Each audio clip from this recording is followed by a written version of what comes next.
We're vicing for Miami, fiending for mojitos. I am fiending. On this episode, we're running drugs in the middle of the night on go-fast boats. We're dodging federal agencies, and we are absolutely fiending for mojitos. Miami Vice is what we're talking about. It should have been a slam dunk. You've got Michael Mann directing his own iconic property. We have a massive budget, a commitment to realism that borders on obsession, and yet it failed completely upon its release in 2006. The style is there, the atmosphere is there, the craft is undeniable. Over the last 2 decades, there's been a good bit of revisionism on this film's legacy. Is it warranted? Here to celebrate this film's 20th anniversary with us. By the way, this is Why Wasn't It Better? I'm your host, Patrick Darms. And I'm your co-host, Anton Paras. One of our most distinguished guests is back. He is a certified Mann fan. He is a fiend for mojitos, and he is here to party in the city where the heat is on all night on the beach till the break of dawn. He's Garret Ohringer. Welcome back, Garret. Hello, everybody. I am a Mann fan, not in more ways than one, but definitely in terms of the cinematic space. But I also am a fiend for mojitos, and my wife knows this best. We go to Miami probably 3 times a year, I would say, like any good East Coast Jewish person does. Ooh, and usually stop at like the Miami Mojito Company. Totally trashy place, but it's got like 50 flavored mojitos. It's so good. You didn't even ask for that information, but hello, dear listeners. Hi, Pat. Hi, Anton. That's Love it. what the listeners I'm want. bookmarking this spot. I'm gonna find myself there, and I'm gonna be dressed just like Jamie Foxx when I try a mojito. Oh yeah. I'll be in Miami in about 6 weeks. Mid-July, just when you want to be in South Florida. Are you going to go to the clubs and hope they play Numb/Encore? Oh, well, God. funny enough, I have been to Mansion, the club that's in this film. Right, it is Mansion. I've been to Mansion too. Yeah. I went on spring break, junior year. What up, 2011? I've never been to Miami. I'm missing out. You are missing out. Miami Such a is West a Coast treasure. thing to say. You're like, I only go But to Calabasas or wherever. Do I don't seem know. like a person that would go to Miami though? Like, is that in my? Is it I in don't my want to get repertoire? canceled, so I'm just going to say yes. Garrett's I think like, I you could do see you seem at like a a. Miami person. Garrett's Yeah. like, I could see you at like a Barnes and Noble. Yeah, I could see you at a bar. No, you seem like someone who's like, I don't go to Barnes & Noble, only independent bookstores. Yeah, I shop at Borders. If anyone remembers Borders. Of Yeah, course. also, I don't know why I'm Borders. repeating independent bookstores. I live in New York, which is like the home place of all that. Yeah, Yeah, it's some of the wonderful best. now. Yeah. You know, I don't before know. we really get into things, we want to thank everyone for listening. If you are liking the pod and you haven't already done so, follow, subscribe, leave a nice review, leave comments. We encourage that wherever you're listening or watching, wherever you get your pods. We're on Instagram, we're on X. Best of all, Letterboxd. Great way to follow us. I know Garrett's a follower now. I saw that. Thank you, Garret. Honestly, I thought I was following you guys for a good 5 years. That's totally on me. It's all right. We haven't even been around 5 years. See? I don't even know it's time anymore. And if you want more Why Wasn't It Better, head on over to Patreon. All of our catalog is available there. Listeners may have noticed at this point there are some episodes that are going behind the paywall and that are only available on Patreon. So you can get exclusive content on there. Links to everything are in the description. All right. Miami Vice, 20th anniversary. It was released on July 28th, 2006 by Universal Pictures. Directed by the one and only Michael Mann. Screenplay written by Michael Mann, based on Miami Vice, created by Anthony Yerkovich, starring Colin Farrell, Jamie Foxx, Gong Li, Naomi Harris, Justin Theroux, Barry Shabaka Henley, Kieran Hines, Dominic Lombardozzi, Elizabeth Rodriguez, John Ortiz, and Luis Tosar. The budget, $150 million. The most expensive action movie ever made at the time of release, if you even want to call this an action movie. That is $245 million adjusted for inflation, and the box office was only $164 million. That is $266 million adjusted for inflation. 47% Rotten Tomatoes score. The tagline is "No law, no rules, no order. A case involving drug lords and murder in South Florida takes a personal turn for undercover detectives Sonny Crockett and Ricardo Tubbs." Do do do do do do. What a way to open this film. And I have to say, full disclosure before we begin, I actually have not watched the theatrical version of this in close to 20 years. I own the Blu-ray. This is the first Blu-ray that I ever bought, and it is the director's cut. which has a very different opening to the film. But let me turn things over to Garret as the guest. Obviously, you're a certified Mann fan and a fiend for mojitos, but you were quite excited when I offered this to you. Why? Miami Vice truly feels like where digital like photography and film was just at its like pure apex. Nobody can light a scene, or I honestly not light a scene like Michael Mann, and just make it feel so real, so lived in, so tactile. Mann's films, like it goes without saying, were always noted for like kind of the realism in there. Like this is a man who pays such attention to detail. We don't have to talk about like the sound in the shootout of Heat is meant to be so accurate. Like we all know that. But the point is, every word, every term, even though it almost sounds like useless gobbledygook or exposition to like a layman or a film viewer, that's showing how much research, how much care, how much emphasis he puts on all of his work too. And I'm sure we'll get into it, but maybe you have some issues with the plotting, the screenplay, the acting aside. But one thing that Miami Vice does, it makes you feel like you're in Miami with these cops trying to take these bad guys down. And I think this is really where Mann starts to get into his bag of like, how can we put criminals against those that like seek to put them away? This is kind of like what he wants to do with Miami Vice. So Gone is like the pastiche of the 80s show and almost like that realism that we see in movies like Heat, Insider, Thief, what have you with Mann. And then he's also like, let's have some awesome speedboats. Let's go to Cuba for an undetermined amount of time. Let's have a little Bacardi product placement and maybe some other Verizon product placement. Like this man knows how to make a film and make it feel like a vibe. Like I was saying yesterday, my wife was watching some of this with me. She had no idea what was going on, but she's like, this is really cool to look at. And sometimes movies are really cool to look at, and this is Mann's coolest film to look at, in my opinion.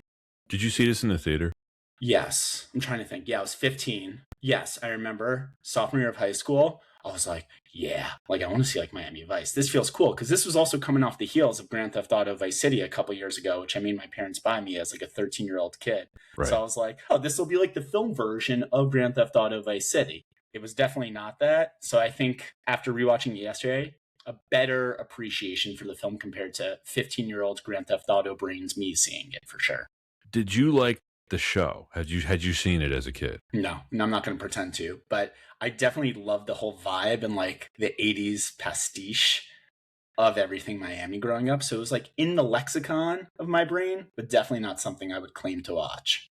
I was a fan of the show. We had it on DVD in the house. Yeah, so I saw quite a bit of the show growing up in the years that preceded this film. And of course, I was already a certified Mann fan by this point in my life. Mann fans. And I just realized, Garret, we've had you on for every time we've covered a Mann fan. Yeah, I'm your man. That's obvious. Yeah, it makes sense. That's the tagline for this episode. I was excited for this movie. I saw it in the theater. I liked it. And what really helped me like it was, Anton, before this came out, I read an interview with Michael Mann. It was probably like Time Magazine or something like that. One of those publications where he very clearly stated, don't expect this to be like the TV show. It's nothing like that. So I think that helped me. Now, the group of people that I went to see this with were very confused because if you're expecting this to be like the TV show, there's no camp here. There's no real jokes in this film. Is there a single joke that's cracked? There's a couple funny lines, but some dry lines, right? But nothing. No, it's never. I'd say like overly comedic in tone. No, bone dry. And Jamie pastel Foxx, colors. Jamie Foxx talking about vertical integration. He's like, I know. He's like, what is that? When a guy stand a bunch like all erect and stuff? That was funny. And I guess he does crack a joke when he is having sex with Trudy at one point when he pretends to be done and then he's not. But yeah, this is nothing like the TV show. I always liked this movie. I mean, I liked it enough that it was my first Blu-ray purchase. What about you, Anton?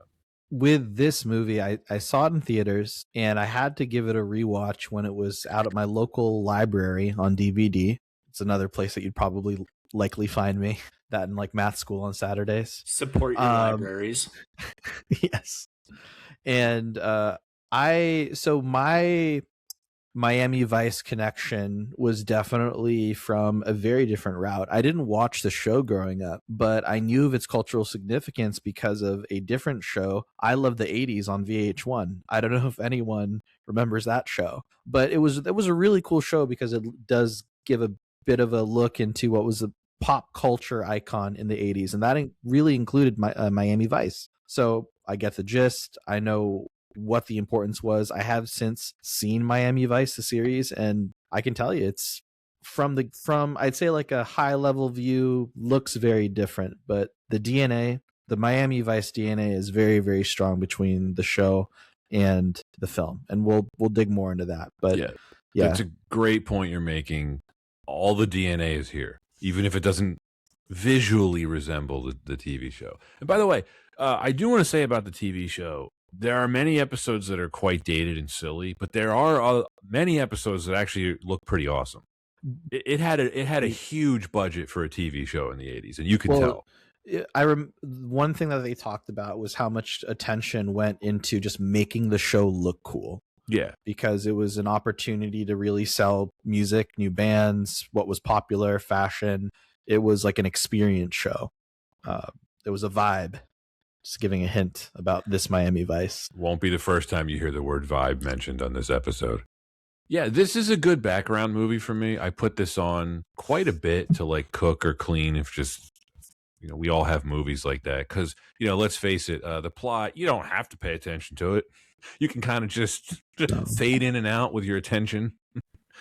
This movie is very like in media res. It just picks up on an operation and it just ends with closing a door and saying, all right, we'll see you next episode. It ends like they ran out of money. Probably did, in all seriousness. Well, how would you best describe the plot here? Sparse, if we're being polite? I mean, abstract? It's cold. Inconsistent. It's there, kind of. Okay, how many days does this movie take?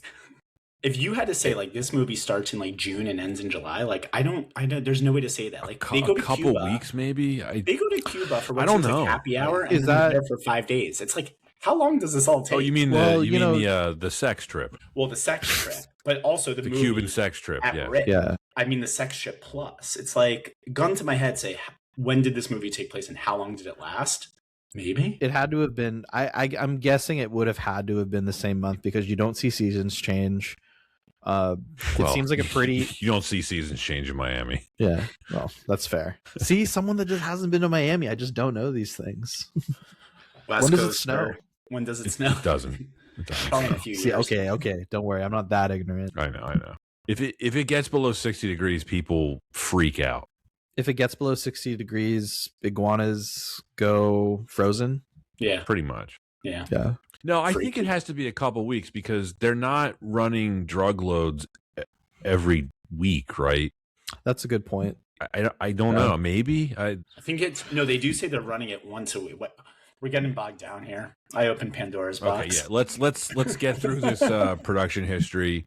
But first, it's time for everyone's completely favorite unnecessary segment, the 6 degrees of Warren Beatty's sex life. Because somehow, no matter the movie, we have a prevailing theory that everything connects back to Warren Beatty. Michael Mann and or Colin Farrell can be our connector here. Both of them are connected to Al Pacino. Now, of course, Mann directed Pacino in Heat and The Insider. Pacino dated Diane Keaton for several years after she dated Warren Beatty. Pacino was in the Godfather films with Diane Keaton. And then, of course, Colin Farrell was in The Recruit with Al Pacino, which is, not one of the better ones for either of them. That was early, Colin. That was before this, right? The Recruit? Yeah, that was before this. Colin Farrell. He really slips out of his accent even in real life. He does. Colin Farrell has something very, I think, in common with this film. The revisionism on both of them has changed dramatically in the past 20 years. Few films have experienced a revisionism like Miami Vice, and I would say few actors have had a reputation. Think about where he was at in 2006 versus now. People love Colin Farrell now. They didn't in 2006. I think one other actor that maybe has had the same revisionism, John Ortiz. Really? Yeah, 2006, he's in this. 2009, Fast and Furious. Point. Was he... I'd say he was relatively unknown in 2006, right? He was not a familiar... I didn't know who he was when I saw definitely this. I remember coming away from this thinking, who played Jose Yarrow? That dude was awesome. I remember seeing this and saying, oh, it's Braga from Fast and Furious. Oh, yeah, it's Braga from Fast and Furious, obviously. The huge reveal where he reveals he's actually the big bad in like 5 minutes. Ooh. Did they also call him Cochi Loco? He might have been holding a mojito in the scene. Got Bacardi. Anton, do you realize something? Mm-hmm. Anton, this is the second film in a row that we're covering that we get to talk about mojitos. Ooh, you're right. Or as Pierce Mojito. Brosnan would pronounce it in Die Another Day, mojito. I was going to ask, is it Die Another Day? See? Oh, yeah. See, I It's really the beverage like of mojitos. choice. Yeah. They're so good. They really are. They just They hit are. the spot. You know what I had for dinner last night, actually? A frozen mojito. You just reminded me. Shout How's out to your my dinner? cousin Teresa. At her wedding, they had pictures of mojitos at the tables, which that was a problem. Shout out your cousin Teresa. Shout out Habana Outpost in Fort Greene. Love it. Sponsored At the another podcast. wedding I went to, they had pictures of Long Island iced teas. Was it at Ooh, a that's TGI Fridays? that's aggressive. No. That was a request from the groom. There were some problems. Well, that's tough because people will definitely pour that, and you can't taste the alcohol, so you could just assume it's iced tea. There was people puking by like 7:30. Yeah. Oh man, Good for them. Yeah. Awesome wedding. Anyway, enough about the wedding history. You know who would probably throw a great wedding? The Archangel in this film. Think about the parties that guy would throw in that His house- Amazon His rainforest house, his compound. limousines. I was like, I want to hang out, Gee. just like and like see what his like home theater setup looks like. You know? I have disappointing news for you. That house is a special effect shot. It's not really there. That house is actually in Miami. It's a very famous architect's house. You can actually visit it. Actually, no, I think it's a private residence now. But at one point, it was we're really sidebarring here. But at one point, it was like you could visit that house in Miami. All right, but what if I want That's to neat. break in, burgle the drugs, and then return them at a later date? Can I do that? Virgil. nothing's stopping you. There, I mean, well, stuff is trying to I mean, stop you. stuff could stop you. That's true. Yeah, Yes. but I believe in you. Tubbs and Crockett, All right. namely. Should we start the production history for this, Anton? No, let's All talk right. about blacking out on Long Island iced teas for another hour. Okay. I was smart. I avoided them. My wife had never had them before. I'm like, don't drink that. Yeah, times have changed. You can just buy them at your local grocery store now here, and you get a handle of Long Island iced tea. Call it a Friday. Oh, sounds like a great day to me. Anton, why don't you start the Yep. production history for So this? our production history for Miami Vice. Going all the way back to the inception of the TV series in 1984, upon reading the original script, Michael Mann had always wanted to make this into a feature film, but it wasn't possible for him at the time. So this wasn't an afterthought in 2005. He'd always wanted to make this. At a party around the release of Ali in late 2001, Jamie Foxx asked Mann when he was going to make Miami Vice into a film, and this inspired Mann to revisit the idea. Foxx obviously insisted on playing Tubbs. Will Smith was allegedly also considered. Tom Cruise, Brad Pitt, and Matthew McConaughey were all considered for the role of Detective Sonny Crockett.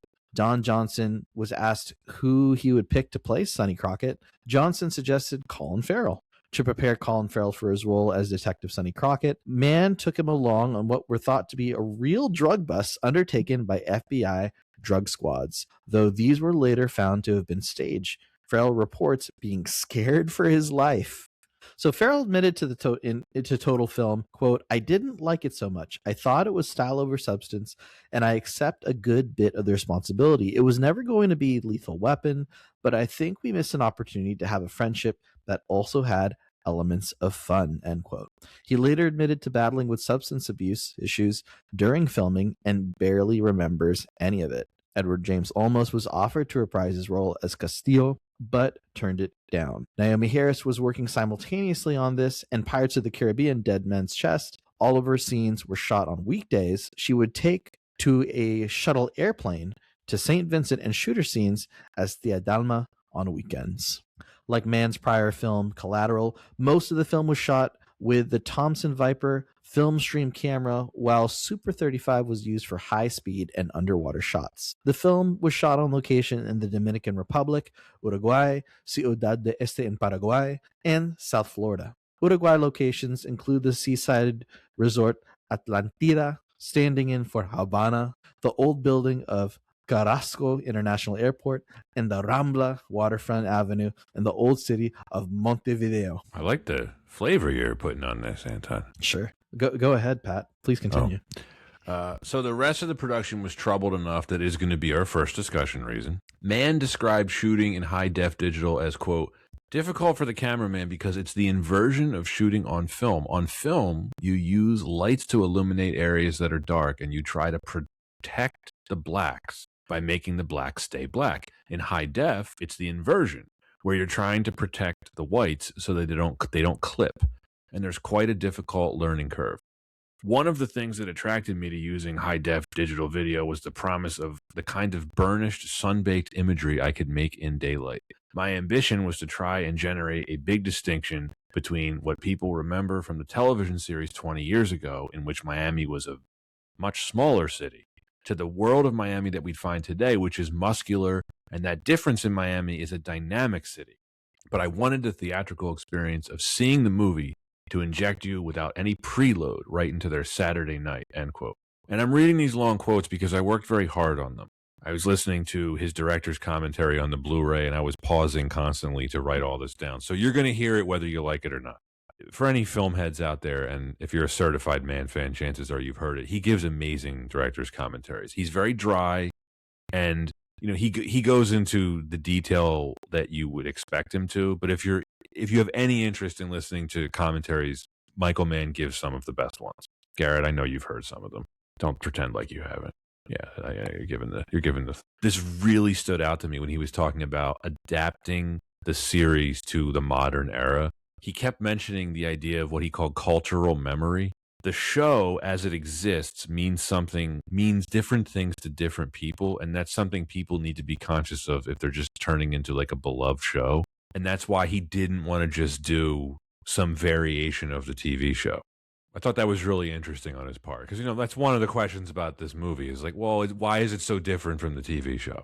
Jan Hammer was asked to do a different type of score, but he turned it down. The RZA was hired to score the film, but he was replaced by Organized Noise. RZA. Here's one for you, Anton. Did you play the video game tie-in for the PSP? Oh, yes, I did. And it was okay. It was okay game. Did you guys play it on the PSP? Looks very interesting. Was it a knockoff of like Vice City? It was a third-person shooter. It was basically like it wasn't quite as good as Vice City, but yeah, a lot of similarities. It wasn't as open world. Interesting connection though. So the studio that developed it, Rebellion Developments, they were known for doing a lot of video game adaptations for films, specifically for handheld games. So they did the Mission Impossible Game Boy Color game that you and I recently just talked about, Pat. So funny little. That makes sense. So funny full circle moment there. All right, as someone who owns a jailbroken PSP, I know when I'm downloading onto it. Pirates. Oh yes, that's right. Honestly, I feel like a Miami Vice video game in like the style of Time Crisis. If they want to revive that franchise of a long dormant video game, there's an idea for you. Well, if you look at the Commodore 64 cover art from 1986, it looks like it would be like one of those Area 51 shooters at your local Pizza Hut. So, by the way, bring those style of video games back, whether it be at arcade machines or at home. Like, I want the light gun in my apartment playing Time. By the way, Time Crisis, free to rent on PS5 for this month is one of the monthly games. But like, it's hard to play on the controller. Need the light gun for that. Anton, come over and we'll play. Time Crisis at the movie theater, I think that's a pretty shared experience for everyone, right? We had one at our student union in college, and I had like a $10 roll of quarters for laundry. Oof. And I used the whole roll to beat Time Crisis instead. That's so good. I love that. I love to hear that House of the Dead. Shouts out to light gun era video games. Shouts out to light gun era. Bring them back. Is anyone excited for the upcoming Miami Vice adaptation directed by Joseph Kosinski? I'm pretty excited. I have to get my wardrobe ready. It's going to be in the 80s. On paper, that is a good behind the camera, in front of the camera, like roster. Very good. Yeah, I'm looking forward to it. Joseph Kosinski's going to have so many like soft saxophones and speedboats. I'm calling it right now, soft saxophone opening with just a jet boat on the water with the credits on top of it. Calling it right now. With a cover of Numb Oddcore at the end. Oh my gosh. If that is not in the reboot, 0%. I hope it Tomatoes and Metacritic. Well, no, it wouldn't be, because if it's set in the 80s, how could it be? Oh, I guess what you're saying. I see what you're saying. It's like, set in the 80s. It's a non-diegetic sound. Yeah, it's a non-diegetic. Well, they got to have Phil Collins. That's a requirement. Yes. Some flock of seagulls in there. Oh, yeah. Oh, You could have Justin Bieber doing the cover of Phil Collins. Honestly, you'd probably crush that. Yeah, He probably would. Yeah, he would. I'm gonna disagree. I don't want to Anyway, hear I'm that. excited. Well, yeah, we'll look forward to that. I think is that next year that comes out. Yeah, sounds about right. Yeah, I'll definitely be 27, checking sir. that out. 2027. Wow. Well, let's start the discussion then. Why wasn't it better? Number one, the troubled production. I don't know how much there is actually to discuss about this. I think this is just something worth pointing out. There's a lot of stuff that you can read about what went wrong during the filming of this movie. Probably goes without saying, Michael Mann didn't mention any of that on the director's commentary. He did mention the hurricanes, which delayed filming repeatedly. Hurricane Katrina was one of the hurricanes that delayed filming. That could happen on any production, though. Now, whether it's advisable to do all this location shooting in the Caribbean during hurricane season, perhaps another discussion point. I don't know. I don't know if Universal would necessarily do that again if they were given the choice. Well, even just thinking about all of the wind being out at the ocean, we talked about this with Deepwater Horizon. Just trying to capture sound out on the ocean seems very difficult. Yeah. Now, Deepwater Horizon was at least smart enough. They didn't actually shoot that on the ocean. Right. Oh, they actually didn't blow up a real oil rig? No. They built that whole set. It's pretty impressive. Michael Mann's Deepwater Horizon would have blown up a real oil rig that already existed and causing a massive oil spill. Funny enough, we talked about Michael Mann on that recording. See? We're like, what if you done this? That's a good recurring bit. How would Michael Mann make this scene real? Dang, time's a flat circle. Yeah, it really is. Didn't we do that exact scenario on the Zodiac episode? Like, what if Michael Mann had done this? We did. See, I'm a man's man. I'm the man. Certified man fan. So speaking of Michael Mann, he wanted this to be as realistic as possible. There's a lot of criticism that you can read from members of the crew about Mann's decisions. Sudden script changes, filming in unsafe weather conditions like hurricane season, and choosing locations that, quote, even the police avoid drafting gang members to work as security. And so my wife, who is from Santo Domingo, the capital of the Dominican Republic, she pointed out to me during the filming of this, like, I cannot believe they filmed this where they filmed this. She was appalled. Now, it certainly made for a convincing stand-in of Haiti, because you can't film a movie in Haiti. That's even Michael Mann didn't attempt that. Although I wonder if he tried. I wonder if he tried to get insurance on a Haiti shoot, and Universal was like, no chance. The budget escalated to $150 million because of this. That isn't an outrageous budget. And I have to say, as much as I love this film and as much as I love Michael Mann, that is a colossal waste of money. This movie does not look like a $250 million budget in today's money. Yeah, it's funny because a lot of the food review TikToks I watch, it's always like, was that worth the money I paid for that sandwich? Was it worth $20? Well, was what we saw in this film worth $150 million? I think a bit steep. Michael Mann, though, is a director who never wants to settle, though. He's like, if I can make it as real as possible or get it as authentically as possible, I'll do it. And you guys alluded to it before. Universal admitted to it. They gave him basically the free rein to make his dream project of Miami Vice. Obviously, this is before his actual dream project of Black Hat. But he was like, if I can make this blue, I make it blue. Actually, you know what? I'm going to make it yellow. Actually, I'm going to make it red. Actually, I'm going to change it green. Actually, I'm going to change this part with the script. So to your point of, does it look like this? No. But it would have, maybe had they not reshot or changed the mind or done all those things on the fly. Obviously, I'm being very glib. I think about his process, who am I to tell Michael Mann how to make or decide on how to shoot his projects. But constant reshoots, constant editing, rush schedules, it's going to affect the literal look and value, I think, of your film. It's fair to say. I'm not complaining. I'm very grateful he did this. But like he revealed on the director's commentary, you know the shots of Jamie Foxx and Colin Farrell like in the planes when they're flying the planes? Mm-hmm. They were really in the planes. Those aren't green screen shots. Yes. That's crazy. I was like, does Colin Farrell know how to drive a high-speed boat? Like, does he not get like nauseous or seasick? The first thing he wants is a mojito after getting off of that thing. I don't want to call it a waste of money, but this movie should not have cost that much. There's a difference between a waste of money and then going on a Coke bender after having an 8-ball and saying, I want this, I want that, I want this, I want that. I'm not speaking from personal experience, listeners, but anyhow, Don't do drugs. Stay in school. Listen to your parents. Well, on a speedboat in Miami. Yes. Don't do anything illicit. We would Right. never endorse that on Why Wasn't It Better? Ever. Agreed. Speaking with New York Magazine for the film's 10th anniversary, Mann described his disappointment with the film. He said, quote, "I don't know how I feel about it. I know the ambition behind it, God, but I it love didn't this man. fulfill that ambition for me because we couldn't shoot the real ending," end quote. And that brings us to our next reason. Why wasn't it better? Jamie Foxx and Colin Farrell. We can start with Jamie Foxx. He was described as unpleasant to work with. He won an Academy Award for his performance in Ray during filming of this. Good for him. And he demanded the following, though. This is after he had already agreed to be in the film. He demanded a pay increase, top billing over Colin Farrell, a private jet provided by the studio, and he refused to film any scenes on boats or planes. Well, we know that's not true because he filmed some in both. I wonder how you feel if you're Colin Farrell, because of course Jamie Foxx is saying, I need to be paid more than him. And like, I know what you're paying him and putting him on that pedestal. Universal agreed to the demands only after Farrell offered to take a pay cut. So give him credit for that. He took one for the team. Just to get the film done? I guess so, yeah. I mean, Jamie Foxx, he showed up late a lot to set, and he would often leave early. Here's where it gets serious, though. At one point, gunshots were fired on set in the Dominican Republic on October 24th, 2005. Foxx left the country, he returned to the U.S., and he made it clear he would not leave the States to film anything else.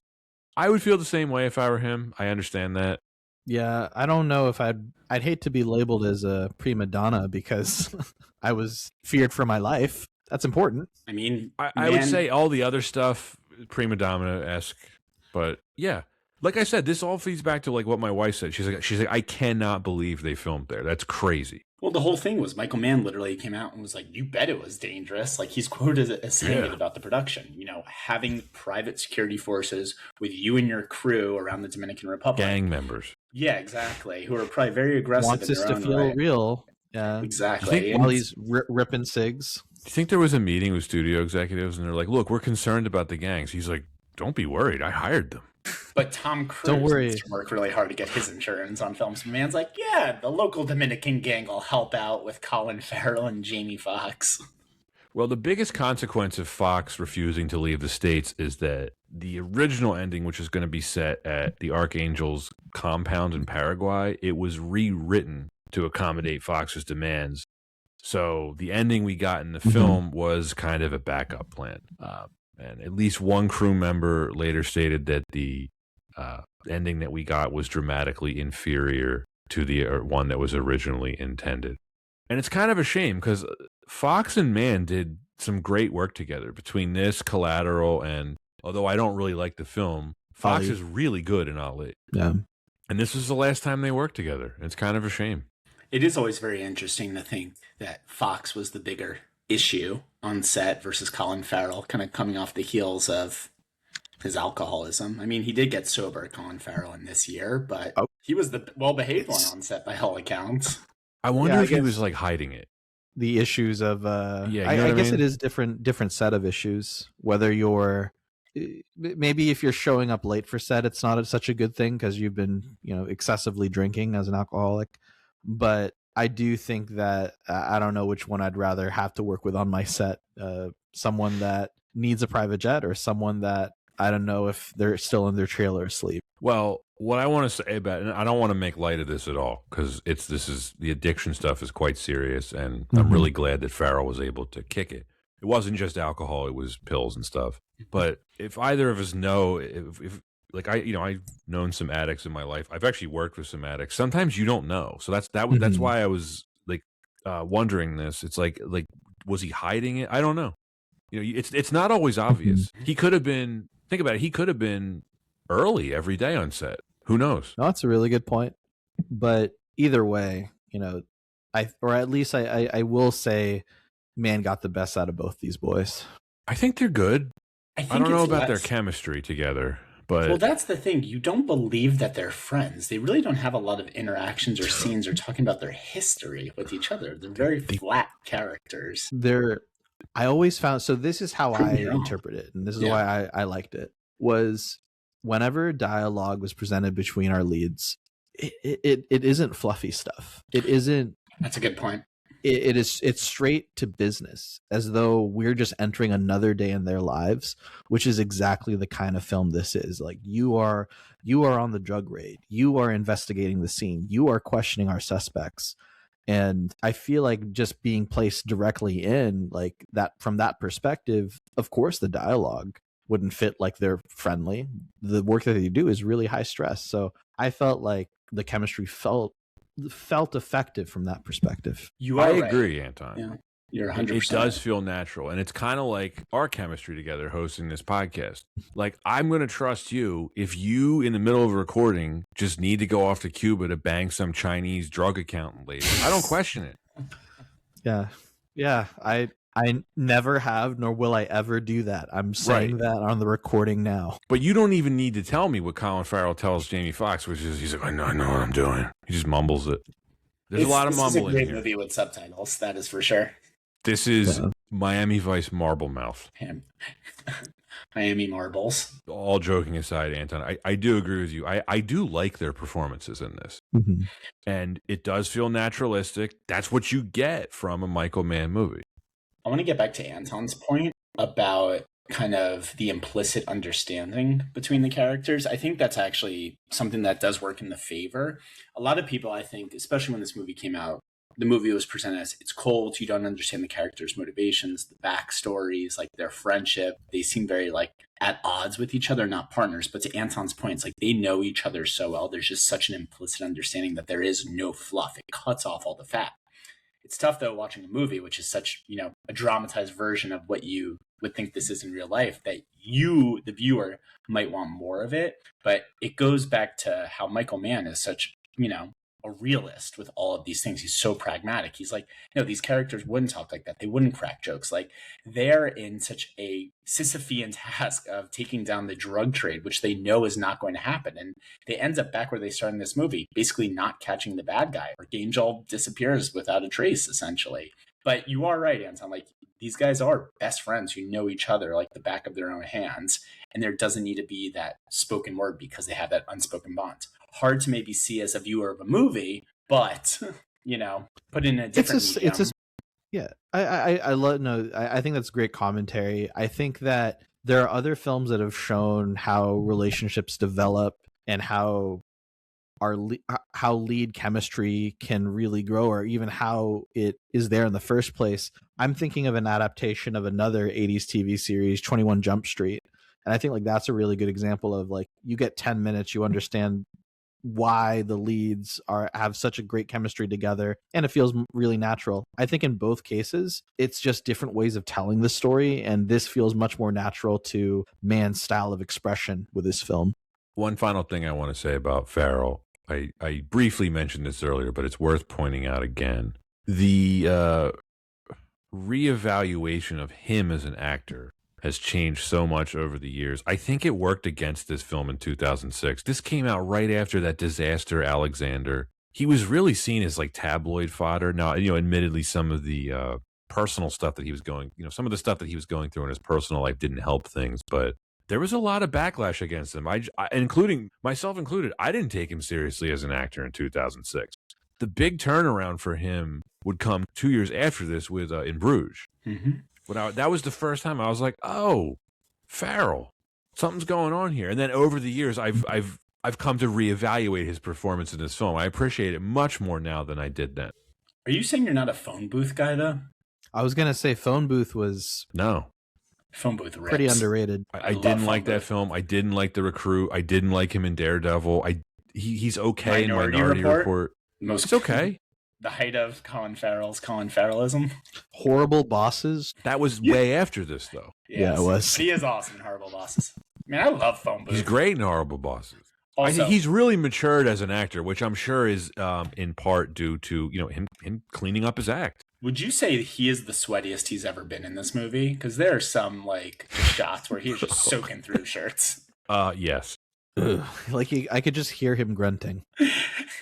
He seems like he had a tummy ache this entire shoot. Well, I think he did for sure. I think part of the budget increase was due to someone telling Michael Mann, Colin's really sweating through these suits. We're going to have to order more. Stop That's what they do. dressing They just him keep in ordering a cotton. shirt. Who ordered polyester? Why is he in silk? Well, all this talk about Foxx and Farrell, I think we can move into the next reason, which is just the cast. They are very boring protagonists.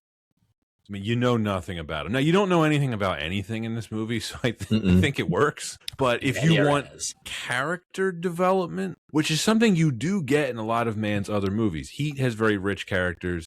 The Insider does. Collateral has some pretty rich characters. This film does not. But I think it works for the theme of mystery. the movie, though. That's I my think it 2 does, cents. yeah. Yeah. The whole movie, if it could be boiled down to like one tagline of sorts, it's like people fighting the unfightable. And it's like, it doesn't matter who the characters are, what they're fighting. In this case, police officers against a drug dealer. It's just they're fighting something that they can never overcome. So it's like, I've lost all sense of myself. I'm just fighting this endless battle. I don't even know who I am anymore. That's kind of how all these characters read to me in this movie. I mean, the film read to me as like some sort of Miami Vice that they have to overcome. They have Vice they need to tackle in Miami, but I could be wrong. I think that's what... They are certainly tackling that in the introduction of this film when they are trying to take down a ring of high-end prostitutes. I've become so numb. Oh my gosh. Again, encore. Where's my Frappuccino? This movie feels so 2000s. Yeah. Like if Miami Vice, the TV show, feels so 80s, this feels so like 2000s hardcore. We got all the electronics in the world. Yeah. Yeah, I love it. Which by its DNA, I think that's on par for the course for capturing the right essence of Miami Vice. I agree. Yeah, definitely. I think the lack of charismatic main characters, though, was one of the reasons why this film wasn't received so well in 2006, because that is the biggest difference, in my opinion, between that and the TV series. Yeah, characterization, I think you make a really good point, Pat. It's like if people are used to how Superman is portrayed in film and then Zack Snyder makes a complete 180 with his version of Superman, it's going to be jarring. And I think, like, especially for fans of the show, this is a very different characterization than who you grew to love growing up. Let's be honest. One thing I do want to say, go ahead. Can we just agree? This movie is pure style over substance. Emphasis on mood. Oh, completely. Yeah, right? That's the whole thing. It's Mann's singular vision. Anyway, that's my little aside. Cut that in how you want. It's the most Michael Mann film ever. Chillin'. Well said. Moving to the rest of the cast, Gong Li, without being completely impolite, it's a miscast. Just, I don't like her performance. It's very wooden. I understand she was learning these lines phonetically, but no chemistry for me with Colin Farrell at all. Were there other films that she worked on with Mann that explains the casting? Not before this. Yeah, because I'm trying to think like where she would have fit in, but because internationally, of course, pretty renowned, but like for this to be like a big role for her, like I'm definitely very curious for me. Her character it's not necessarily so much the performance for me that doesn't work. It's the entire side detour that the film takes when her and Sonny just go off to Cuba. This is where the film, it's like someone pulls a plug on the pacing. Yeah, it's my least favorite part as well. It's just not very fun. That was the part where I got up and did chores around the house. Yeah, you can get up and do something else during that scene. A lot of I should say. I mean, visually, you do get some different scenes. I think like a lot of the color palettes are still really pretty in their own way, but I don't know. In terms of the movie, it definitely slows it down. It's like the film completely forgot what it was supposed to be doing. Went to screensaver mode. Imagine Detective Crockett trying to explain that in court. It's like, and then what happened? Oh, we took a sex trip to Cuba. What did you do there? Just sex. So we see on these receipts here, you ordered 90 bottles of Bacardi and 400 limes. You're expensing, what is this? It's mojitos at 3:23 a.m. in Havana? No, but I have the receipts. You say for every purchase over 25 requires a receipt. I'm doing the work. Yeah, I just skip this. Anton, this is like the basement sequence for me in War of the Worlds. I just skip it.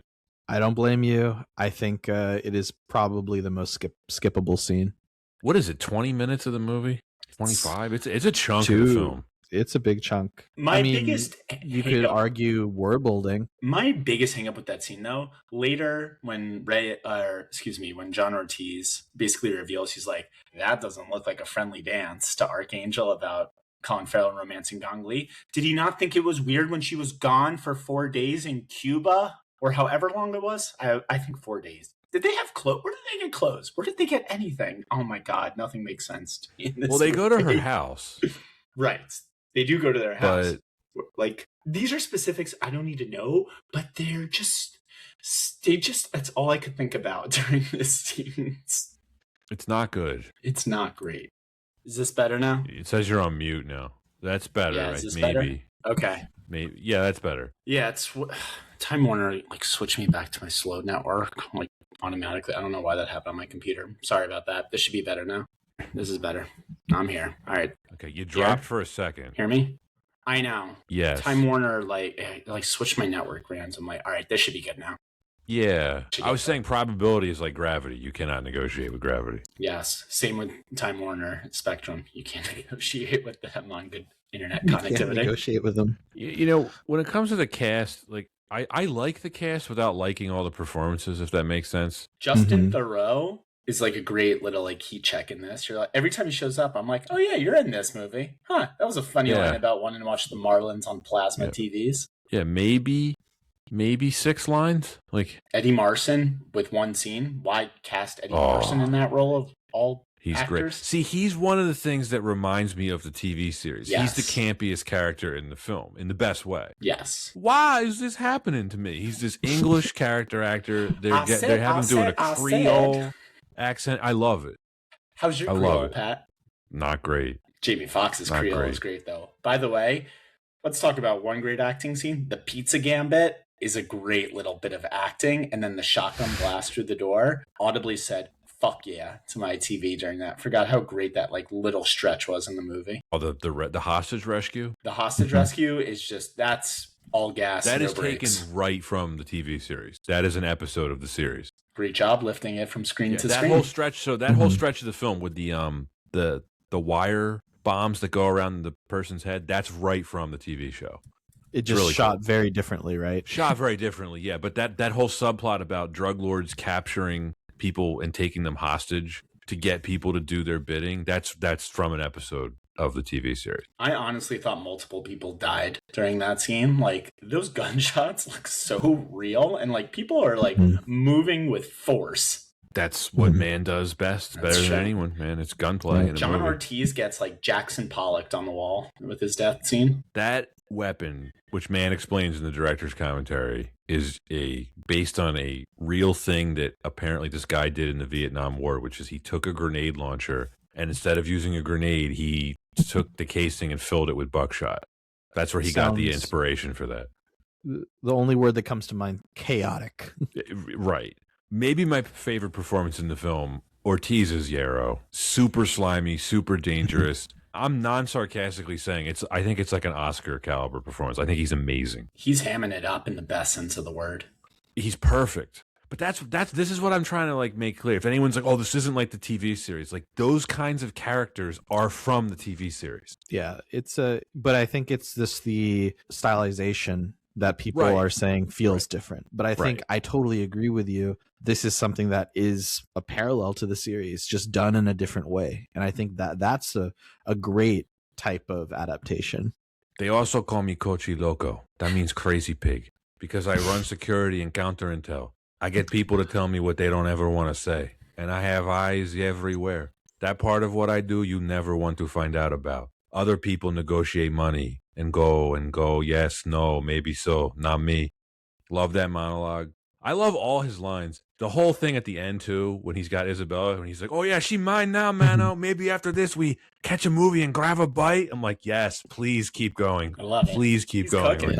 I feel like Michael Mann was like, you know what? I feel like on day one, he probably gave Ortiz some notes. And then after a few days, he like, those notes kind of loves a ham. Decreased. Yeah. This is Bruce McGill in the courtroom in The Insider. Now wipe that smirk off your face. That's exactly what this is. And then Montoya, the Archangel, played by Luis Tosar, but frankly, never seen him in everything else. He casts a presence over this film, though, in a great way. Great facial hair, also, like top tier facial hair.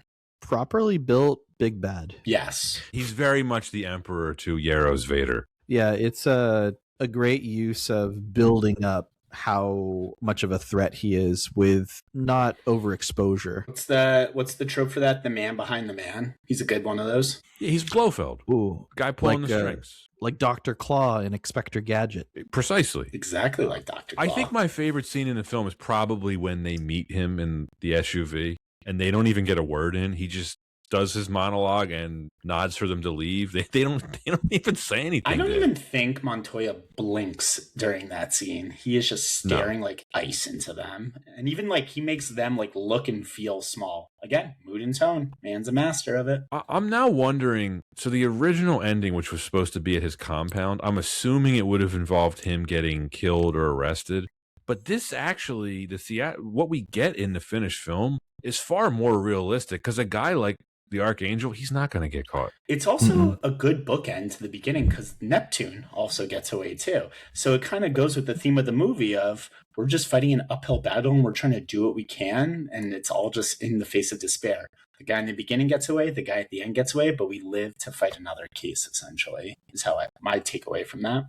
I love this line that the Archangel says to them, which I have used at work. Just kidding. I'd like to use this at work. I'm not buying a service, I'm buying a result.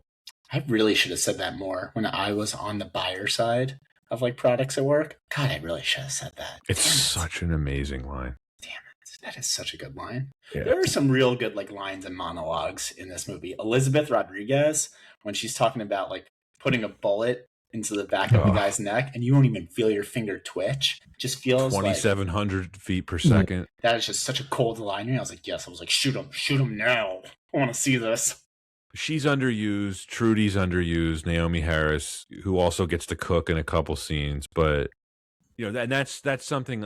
Frankly, I wish that film did a little bit more of this. I wish we had gotten more from Switek and the other characters. Castillo's another underused character. I like that actor who plays him. Barry Shabaka Henley, my boy. Yeah, and he was used in a great role in Mann's previous film, Collateral. He plays that jazz club owner. Just a good actor.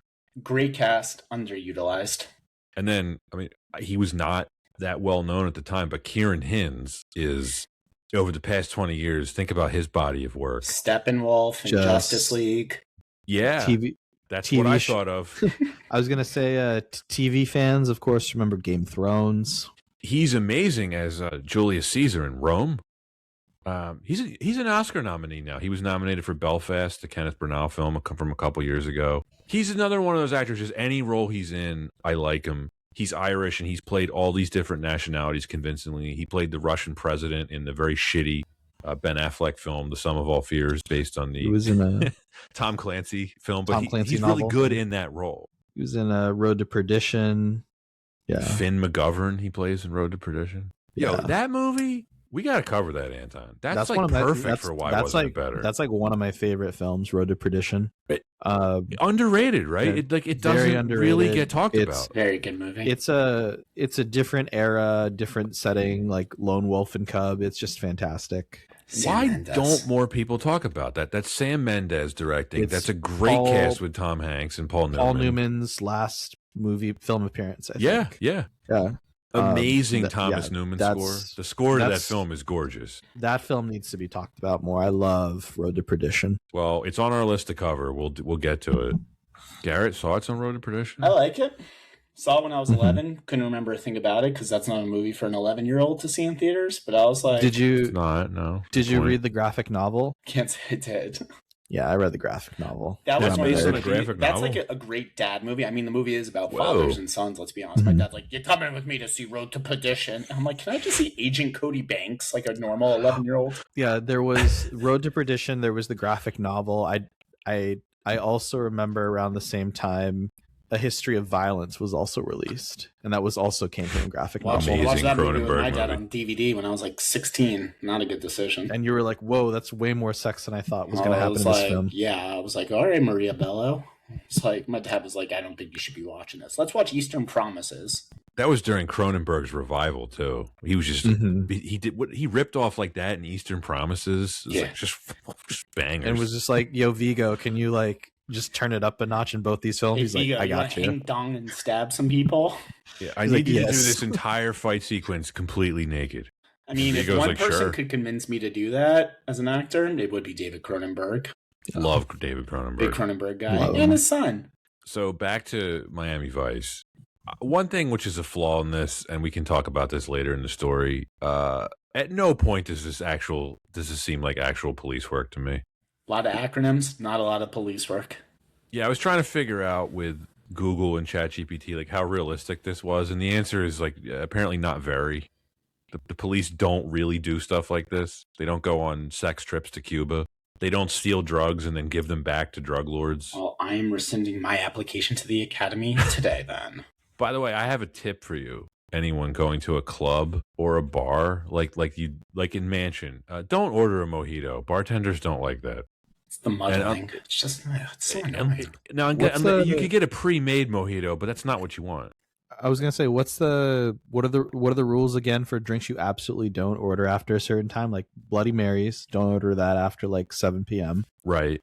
Mojito. Mojitos. Would you order a mojito at a club like that? Not in No, 2026. I would just order a tequila neat, like just something simple. Yeah, what you might like club drink of choice, like bar late night, like it's something quick. It's like tequila soda. He orders That's 2 it. gin and tonics, but that makes sense. Gin tonic's fine. That's Sure. anything that is kind of pourable and mixable and doesn't have to be muddled and made. Like if you order an espresso martini at a New York City bar at like midnight, you deserve to be thrown out and eaten by the Rat Kings. In the end, you're just another dead rat in a garbage pail behind a Chinese restaurant, which is That's not some related sort of- at all to this, but Yeah. But it was a great quote nonetheless. thank you. Well, let's see. I'm going out Friday night. Should I order a mojito and see what happens and report back? Are you going to a cocktail bar? Because that would be appropriate. No, I'm like going we're going clubbing. Should I do it? You going clubbing? Going You're going clubbing. clubbing. Turn up in the club. Okay. Which club? You know what? You should order a mojito. Let me know how that goes. We're going to Text me after. Knockdown Center. Big show this weekend. Okay. Yes. Yeah, let me Okay. know how it goes. Yeah, I'll let you Let me know how the bartender looks at you when you order one. I'm going to be looking at the bartender in a strange way. Let's put it that way. Rita from Portugal. Mm-hmm. Is that in East Village or is that in Brooklyn? No, that's out in like Queens. Oh, okay. Then totally Ew. not the place Not I was Queens, thinking Bushwick. of. What am I All right. saying? Sorry. It's been a Okay. long day. It's all right. We understand. I'll take you all clubbing. Let's take Anton to Okay. space, Pat. Next time we're in Miami. 7 a.m. Anton. Is that the Space. I think my clubbing days, which by the way never began to begin with, are very much over. I Yeah, was gonna say- listeners, what I I'm should have not- said earlier when I went to Mansion, I was miserable. Any Miami club's miserable. Also, listeners, I do not pretend to be cool, nor am I cool. This is a once in a blue moon I'm occasion. not cool. I'm not someone who should be at nightclubs. And, My last clubbing experience was a beach day club experience in Vegas and at their pool at the Aria. Oh yeah, Was it the Aria? great pool. Yeah. Great pool. And this was it. So this is gonna be very embarrassing. I was really excited. It was for my friend's birthday, and his girlfriend at the time was like, "Hey, like we're gonna meet all our friends there." And he was like, "Oh, and like Cascade's DJing." And I was like, "Oh snap! Like I'm actually like really stoked. Like I love Cascade." And we go there, and I was my now wife and I, we were just dating at the time, and I was telling her, I'm so stoked for this. This is going to be so great.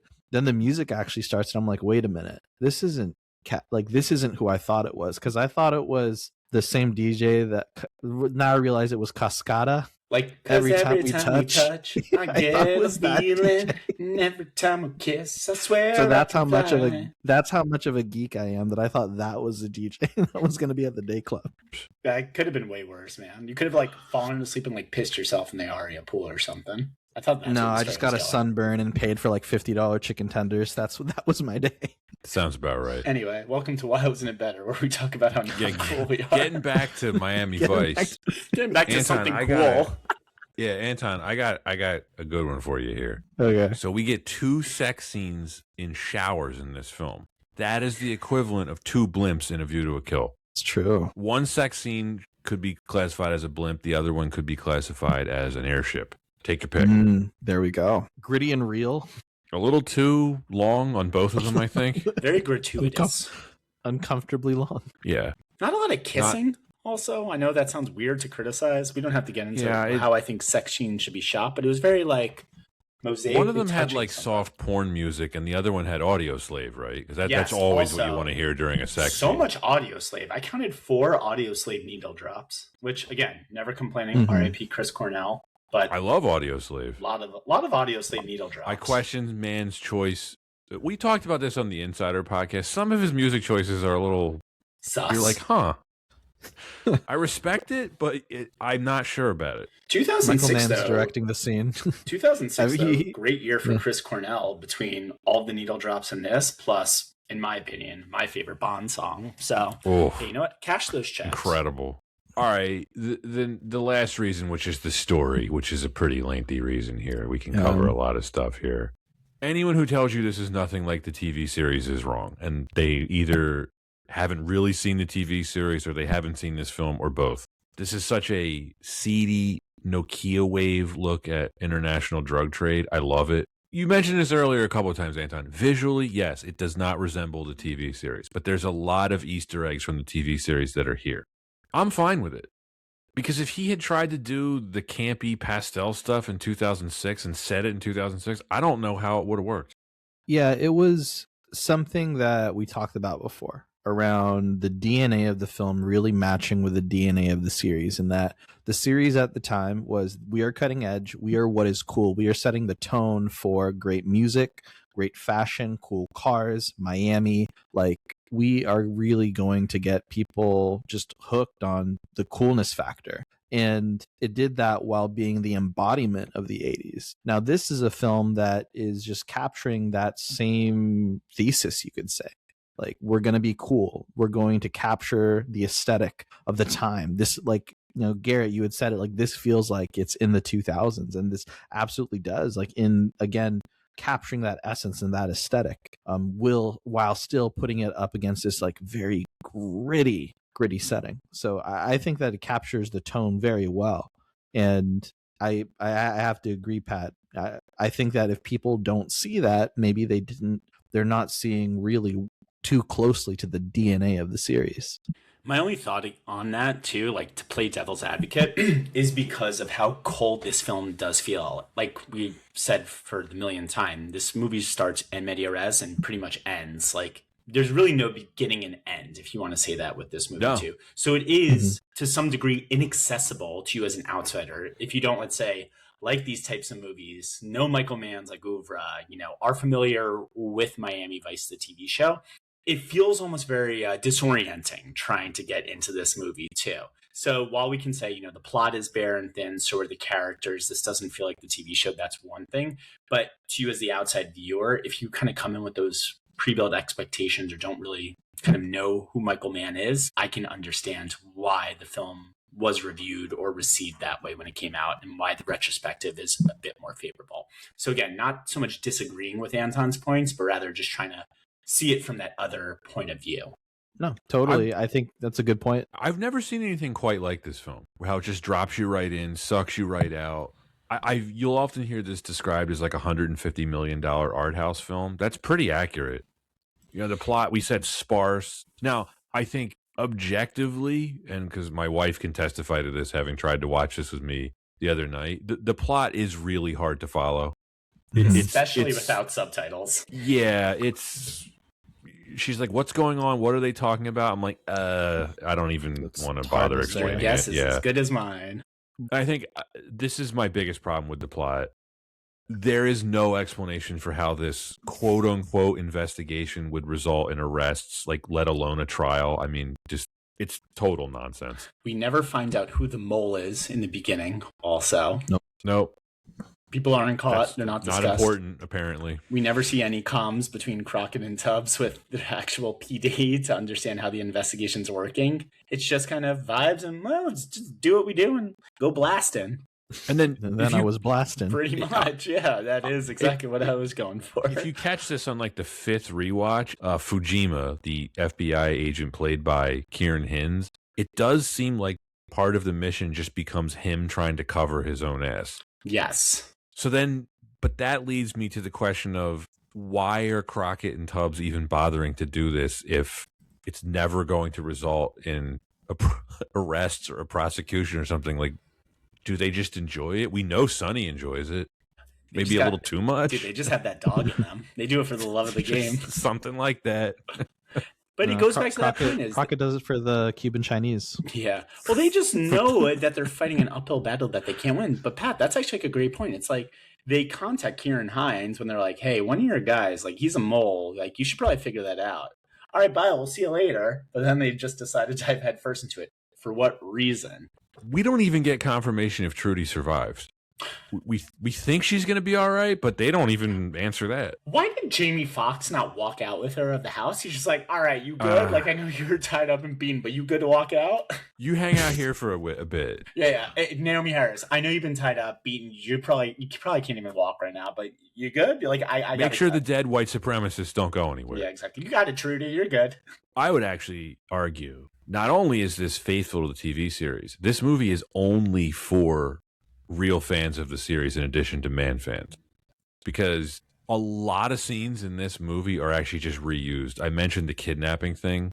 There's some lines directly from the series when Tubbs tells Yarrow, we can close each other's eyes forever, but then nobody's going to make no money. That is a variation on one of my favorite lines from the series, which is a drug lord tells this to Tubbs and Crockett. He says, you and I are businessmen. We have business to look forward to, which we will never see if we close each other's eyes. I love that stuff. And again, it's like you would only know that if you've seen like that episode of the series. It's a throwaway line. This is past a bad idea is a great line. That's from the TV series. Let's take it to the limit one more time. Also from the TV series. Yeah. How do you? I mean, like I love that. You know, not being a hardcore fan of the series myself, those are things that go over my head, admittedly. But I think that these are the kinds of things where if people weren't paying attention back then, it's just because of the film itself being so jarring that they couldn't see through the weeds of the gritty realism. But I totally see your point, Pat. Like this is that really is for the fans of the show. Life is short, time is luck. Mann's used that in Heat and Manhunter. He apparently just loves that piece of dialogue. Yeah. And the digital cinematography. Can we just talk about that? I think this is the best digital has ever looked. Nothing else looks like this film. I have never seen anything else like it. It looks incredible. Yeah. He basically walked with digital photography on Collateral so he could run on Miami Vice.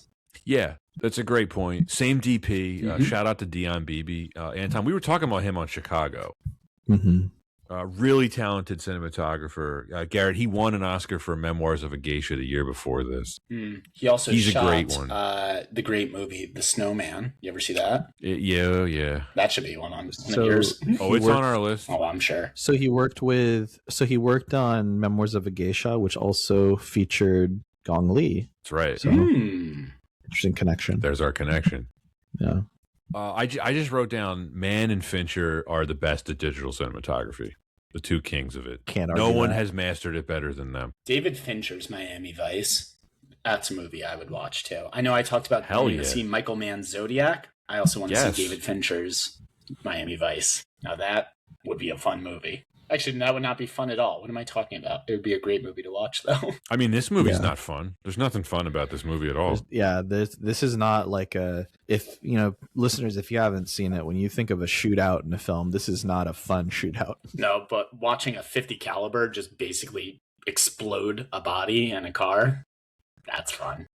Yeah, if you're ever curious about what .50 caliber rounds can do, they just shot up a car with .50 caliber rounds in this film. That's that's the damage it'll do. Jamie Foxx has some fun kills and some fun moves that he pulls off in this, though. Where I was like cheering at the TV. I was like, all right, like now we're moving. Oh, when Yarrow gets killed, the whole theater I was in applauded.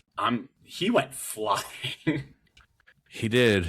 I understand why it's described as an art house film. It's basically experimental in a lot of scenes where you just see there's motion blur. You see first of all, no film has actually captured the look and feel of Miami. And I don't mean like culturally, but I mean just, when there's scenes when they're on their phones, the two main characters, when they get outside of the club right in the beginning, and you just see the heat lightning crackling in the sky behind them. I'm like, man, that's so Miami. All thunder, no rain in this movie. It's great. Well, it is. I mean, You can feel the humidity coming through the screen. right. Again, what Mann does well, it's the mood, the tone, and the lighting that captures it all too. Everything feels very real, lived in, and tactile, like with his movies too. Hell, even his most recent movies too. You can talk about certain aspects of maybe Ferrari, for example. You're like, all right, It looked great. Right. But everything where he can makes it feel real, lived in, and tactile too. And just, just like the overhead shots of the boats racing in the dark is just a great little sequence. Like, it goes back to your point. You could watch this movie, drop in anywhere, even if you have no idea what's going on. You're like, well, that was cool. That was fun to watch for 10 minutes. Yeah. On the commentary, he kept using the term color temperature. Mm.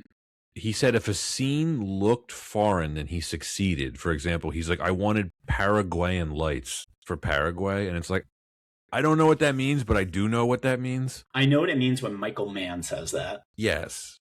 Yeah. Yeah, I was just saying, Anton, because I know you had to step away for a minute. Like, you can feel the humidity from South Florida coming off the screen in this. And that's just because of how Mann and BB shot this. Well, and Colin Farrell shows that on his sweaty shirts, to go back to that. Colin Farrell contributes very much to that. Yes. Yeah, the depths of the shots, I think, is just one of the things I remember watching this when I was a kid was, again, I'm going to make another statement that makes me sound nerdy, was, wow, so many scenes from this film would look so cool if it was my wallpaper on my PSP. 1,000%. Oh, yeah. This is a screenshotable movie. Like, it's every frame a painting almost.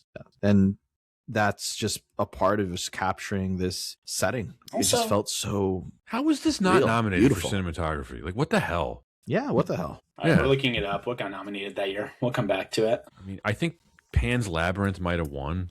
We gotta figure this out. This is just outrageous. Well, it would have been 2007. 2007. Yes. Yeah. Hang on, I got it here. Okay. Brace yourselves. So Pan's Labyrinth wins. Fair. Guillermo Navarro. The other nominees are The Black Dahlia, Vilmos Zsigmond, Children of Men, Emmanuel Lubezki. That didn't win. Children of Men. Interesting. The Illusionist, Dick Pope, and then The Prestige, Wally Pfister. You could drop Black Dahlia from that, or Illusionist. Yeah. Illusionist was just poor man's Prestige. Let's be honest here. Kind of was. Let's be honest. I'm questioning why Children of Men didn't win that award. That's a pretty bad screw up from the Academy. Children Nothing of against Men. Pan's Labyrinth, which is an amazing looking movie, but Children think of Men, about Children of Men. Yeah, it got shut out this year. That got nothing. It was nominated for writing, editing, and cinematography. Yeah, not enough. No love at all. No. Jeez. No. It's a weak Oscar year. Dude, look at the Best Picture nominees. That's weak. Anton, you got The Departed, Babel, Letters from Iwo Jima, Little Miss Sunshine, and The Queen. I remember that year. God, I love Little Miss Sunshine, though. Great movie. Do you agree, though? That's kind of a weak Oscar year, though? Yes. I don't know. I mean, you're telling me that John Ortiz can't get a Best Supporting Actor nomination? Wahlberg got nominated for The Departed, but Ortiz can't get nominated for playing Jose Hierro? Come on. Definitely deserved. It's a good call. Academy Award nominee Mark Wahlberg. Which he was in the right role. He was.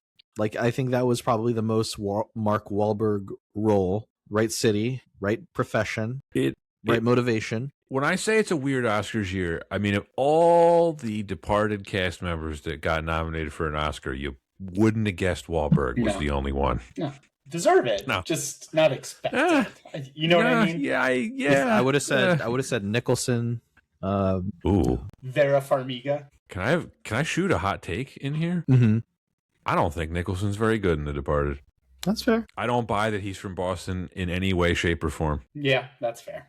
Oh, is he entertaining? Is he funny? Yes. He puts on no accent, so I get that. No, because everyone else is using an accent. He's not. Scorsese gave him a note on day one, and he said, "Marty, I'm good." Or Marty, you get what you get. You don't get upset. Nah, I'm not doing that. Listen, I'm about to retire, so what you got is what you got. Yeah, exactly. It's again, you get what you get. You don't get upset. Marty, I'm a Lakers fan. I hate being here. Yeah. Do you have any idea how hard it is for me to show up in a city where the fucking Celtics play? Fuck Boston and fuck your accents. None of us sound like Jack Nicholson. I think I got close. I stand by my Nicholson. He was running on fumes by 2006. I have like a headache from scrunching my face like that. Anyway, Do you really, Doc? I guess I'm just not there yet. Okay. I don't even know where I am in the notes at this point. Vibes. Just like the plot of this movie. You're all about vibes. Vibes, yeah. Vibes. So the name of that house, the drug lord's compound, that is called the Rock House. It is designed by Max Strang, and that's a house in Miami. Drug house. Rock. Perfectly named. Aptly named. Yes. A lot of stuff in this film I'm a fan of. 2006. The Ferrari's pretty badass. Some great driving scenes. Honestly, just John Hawkes driving. We didn't on talk the about highway. John Hawkes. Yeah, we did not talk Unknown about John at Hawkes. the time. Also, John Hawkes plays Alonzo Stevens, basically their middleman informant. He calls them. They're maybe halfway across town at Mansion, and then they catch up to him on the highway while he's driving his Bentley. He's in a Bentley.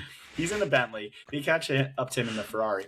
Again, how much time elapsed? How did they make it? I don't know if anyone here has ever tried to drive in Miami after like 8 p.m. It is just butts to nuts traffic. It's terrible. So, And we know what time it is because Farrell says it is 11:47 o'clock. exactly. But also, that suicide scene, fantastic. Also, man, giving us just a little skid mark. A little bit, yeah, the blood. A little skid mark. Yeah. Yeah, because John Hawkes pretty unknown at the time. Yes. Right? I don't think he was. Mhm. I didn't know who he was at the time. Both main characters are wearing IWC watches. For all you watch heads out there, and you're curious, I remember seeing this film. I was like, I wonder if I could get the watch that they wear in this film. No, I could not afford it in 2006. Can't afford it now. So nothing's changed there. Yeah, another thing too, like why this wasn't well received. I don't know what Universal was trying to do, if they thought this was like a summer blockbuster, because they released it in the summer, and look at what this was competing against. Just it does not make sense. Also, Michael Mann, as much as we love him, not a box office draw. Like, his box office relies on the long tail. Not at all. But it relies on the Yeah. long tail. Like, his films, yes, they have been profitable, but they're never, opening number one with 200 million domestically opening weekend. It's more the week 6, they're still pulling in $10 million. Like, we already know when Heat 2 comes out in the next year or two, I'm sure it's going to have a $200 million budget. I'm sure it's going to gross maybe $300 million. Worldwide. Yeah. Worldwide, yeah. Yeah, we're talking I like, know it won't make money. you're talking a $50 to $70 million opening with like a 65% drop off in week 2. Right. I feel confident saying that. We got to do those bets on. I was gonna say, like, Kalshi. so how much would you put on it Well, on Kalshi? Oh, I'm quite confident about that. today's who's episode expecting is brought to you that? by Kalshi. Polymarket is stupid. Bet on Kalshi. Well, I think this is a really good segue into Garret. Did you know that we're going to be introducing a new episode segment where we place bets on where we believe film Rotten Tomato scores will land? As someone Yeah, who You can bet on episode. that on Kalshi. We're doing I a whole know, episode on it. As right? someone Oh, yeah, who we did whole is an episodes, actual yeah. degenerate, I will happily be your I almost said side piece, like sidekick on this. I'm losing it, guys. Oh, I'll be your wow. Chinese Our Cuban relationship's drug evolving. accountant. I know. I'm a man's man who's also your sidekick, apparently, or side. All right, this joke stinks. All right, Yeah, edit that out. we're getting to the end here, We're- so I'm listeners running can on probably fumes. tell at this point. I'm running Yeah, on- we're running on fumes here. We're running just Um, like a speedboat that ran out of gas. Oh, well, actually, I think we're incorrectly calling them. They're go fast boats. Go fast boats. Matter of fact, I remember correcting someone that one time. Like, is that a speedboat? I'm like, it's actually a go fast boat. And they were like, what? Might have been my wife. No wonder. She looked at me It's like true. that. It is the technical term. I think they called it that because they want to go fast. Just Right. speculation. Right. The soundtrack kicks ass. I'm not just talking about the needle drops. I really like the organized noise just score, which is not Mhm. available anywhere. You can Okay, find a that's couple really tracks here interesting. and there on YouTube, but as far as like the whole complete score that they compose, I can't find it on Spotify. Why that is, I couldn't tell you. That is strange. Yeah. I mean, it's not like a memorable score, but it's very atmospheric. It works for the film. And then, of course, the Mogwai songs, I think, are great. Mhm. The Moby song. Yeah, I mean, looking at who was featured in the film band-wise, like, yeah, 2000s. This is it. It works. No RZA though. No, I couldn't find any like details about that too, like why he was replaced by Organized Noise. Interesting point. I think Yeah. maybe man, this is a total aside, but I just listened to the Adam Friedland show episode with the RZA, and they talk about all the Wu-Tang affiliates. was like over 1,000. It's a lot. Have either of you seen the director's cut to this film? I watched theatrical. Like Definitely worth a watch. idiot.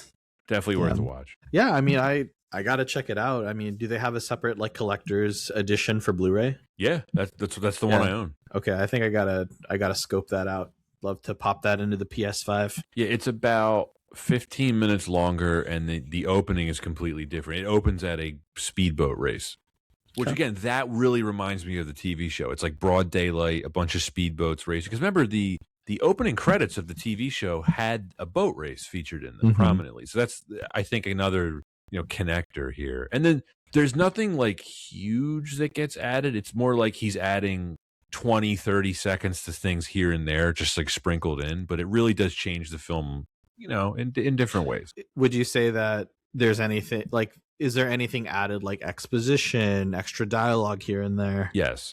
Yeah.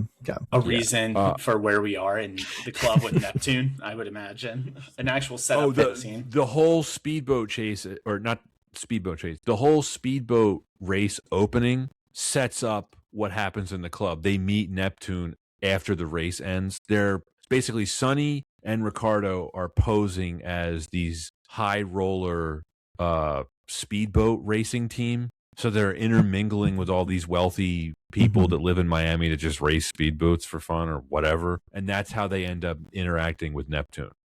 And that leads to the club. And because they do this whole setup like, oh, bring the girls to Mansion. We'll be there later for the after party. It's a whole setup. So interesting to me that that's what the studio decides to cut and not, some of the Cuba stuff. Again, I am not a film executive, nor will I pretend to know this, but just a thought. I would imagine Mann had final cut, so it must have been his decision, I guess. He seems like the director that won't do anything without final cut. He seems like a terror in the edit room, and I mean that as like a compliment. Yeah. Like he goes ISO in the edit room. ISO. That's it for the notes. I feel like we covered quite a bit. I feel like I could use a mojito after this discussion. Again, complimentary.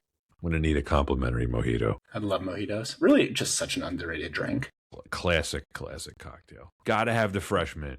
So Can't Garret, skip out. Where is the closest real life location where Mann has filmed a scene to you? To me? I feel like he shoots everything in Florida or California, no? I need to like... Oh, that's fair. Yeah.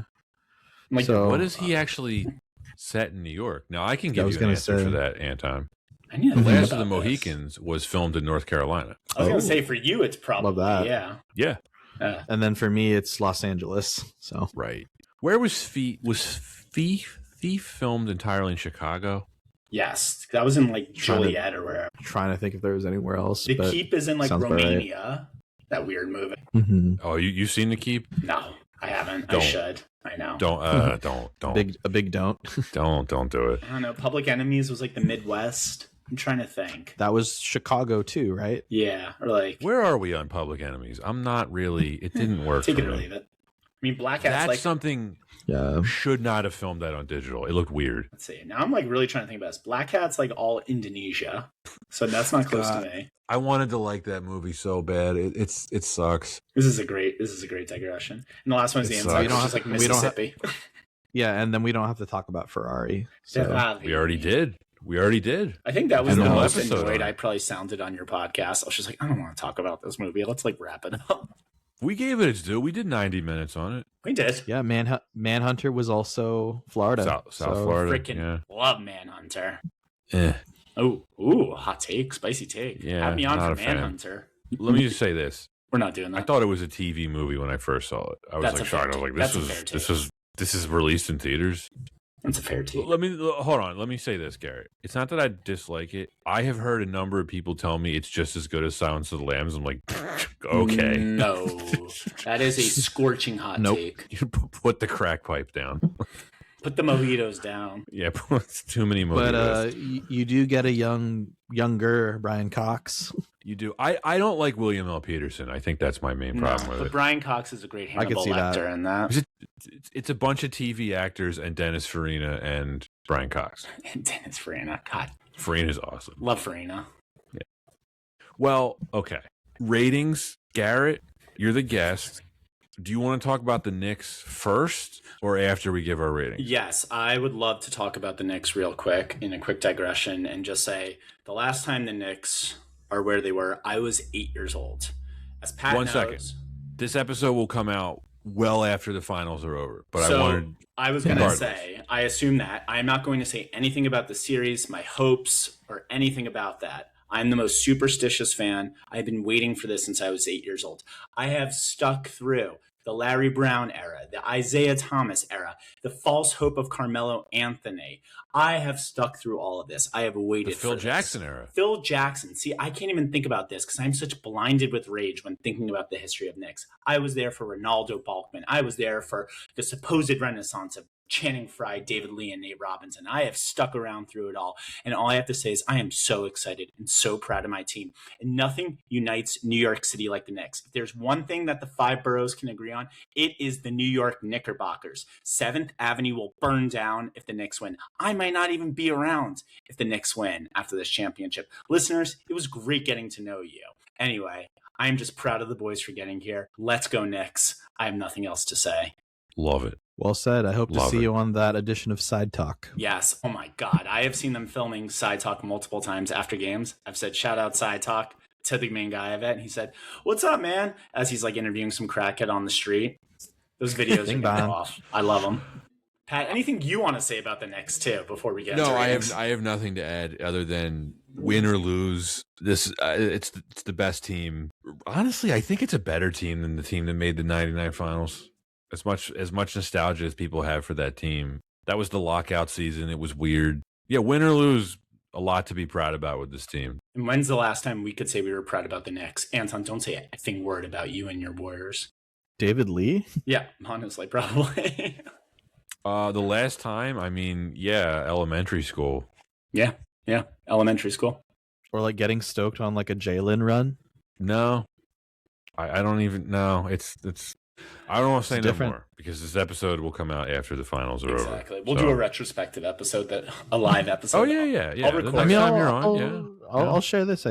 I hope the best for my Knick fan friends. Thanks, you, man. Thank you. Hey, thank you. Thank you, Anton. Hey, thank you. East Coast, West Coast, BFF. You know what, Garrett? I'll take you to a Cascada concert. You know what? I'll take you to Miami to get mojitos. Because you're my side piece. Yeah, I'm your side piece. And I'll take you to Miami to get mojitos. How about that? Appreciate it. Garrett, what's your rating? My rating for this movie. Miami Vice. So, as a certified man fan. As a man's man and a big man fan, I will say this movie is definitely something that gets better with every rewatch. Not only because you actually pick up more of the dialogue and maybe pick up on a scene you weren't paying attention to the first time, but you just have such an appreciation for what Mann was able to do. You can tell he has a love of the craft.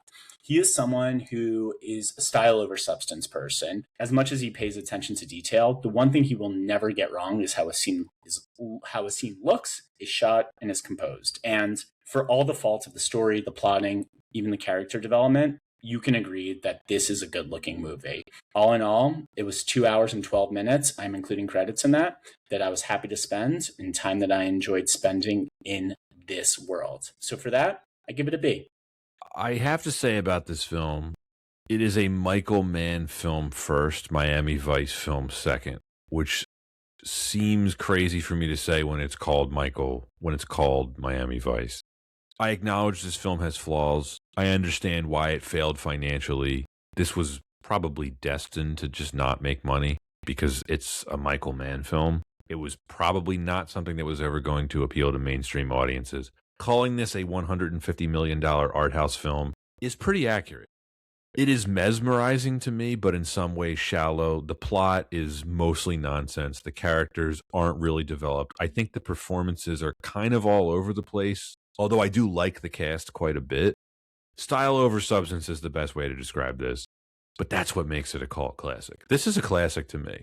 This really is one of my favorite movies from the 2000s, flaws aside, just because of what you said, Garrett. The more I watch it, the more I like it, and I've probably seen this movie 30 times. I just put it on a lot. It may not have been the end result that Mann sought to make, but I highly recommend it if you haven't seen it, with the major caveat that it is not for everyone. If you're a Mann fan, I don't know why you haven't seen it already. If you're not, I don't know what to tell you. I give this an A-. I really, really, really like it. This film is just pure vibes.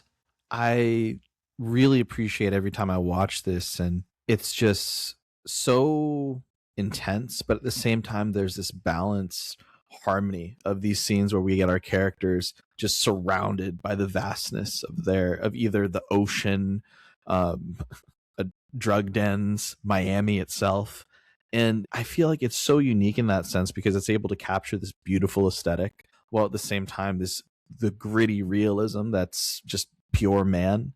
And I love it every time I watch it. It's just such a fun vibe. Now, we talk about how the plot, there's not much to it, but I think that when it comes to adaptations of popular franchises, this is a really amazing way to just pay homage, but at the same time just do something real with such a strong vision. I really have to, again, just say, like, I'm a big fan of what they did with this film. I know looking back, it just was not well received, but I'm really glad that things have changed over time. I'm really glad that there's a bit more of appreciation for this. And so I agree. I do think that this film is on the cult classic, but at the same time, I'm going to go ahead. I agree. It's a 2000s classic. I can't think of the 2000s without thinking of Miami Vice. All its flaws, I think that I do really enjoy this film. I think a little bit less than you, Pat, but I do think that this is underrated. I give this one a B+. A lot of love for Miami Vice here. Well, Garret, it's great having you back. Another Man fan, another Man film is, I think, in order the next time you're on. Garret has stopped recording. And okay. Garrett's gone. Okay. That seems like a good place to end it. We'll give him a minute. And then cue Numb Encore. Yeah. I need you to scream till your lungs get sore. Garret, you back? Yeah, I don't know what that was. You gave the ratings, and my computer was just like, nah, we're down here. It's fine. Yeah. It's fine. It's good. It's not you, it's me. It's just like, I'm like Colin Farrell at the end of this movie. I just get in my car and leave. Yeah. Yeah, that's fine. Yeah. Well, much like this film, this podcast may not have ended the way we intended it to. Nope. Take two. Just someone walking outside of a hospital and smoking a cigarette, and that's how we're going to end this. Everybody go indulge in some mojitos. Thanks for listening, and see you next time.